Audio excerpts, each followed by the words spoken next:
how to transfer money from your Deutsche Bank online. So you can do it in your app or on your specific browser as long as you are able to log into your account.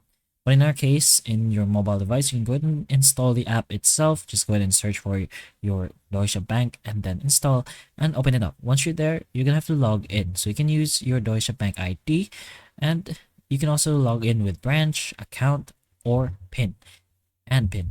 But once you're inside your dashboard, you're gonna have to navigate yourself to the transfer section. So it's gonna look something like this. You're gonna have a few options. So these transfer options let you send money in different ways depending on where it's going and how often you send it. So the SEPA transfer over here is pretty much used to send money to another bank within the SEPA zone. And it's pretty much just ideal for the IBAN based transfers to other European banks. So usually with low or no fees. Internal transfers, in the other hand, is for moving money between accounts within the same bank. So it's still just here in your Deutsche Bank, but with the same bank, and it's typically instant.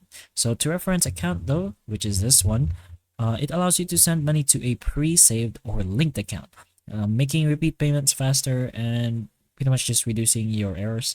Scheduled execution over here pretty much lets you set up transfers for a future date or recurring payment. So they're sent automatically. And finally, templates. So these are saved transfer details you can just reuse, which is helpful for frequent or repetitive payments.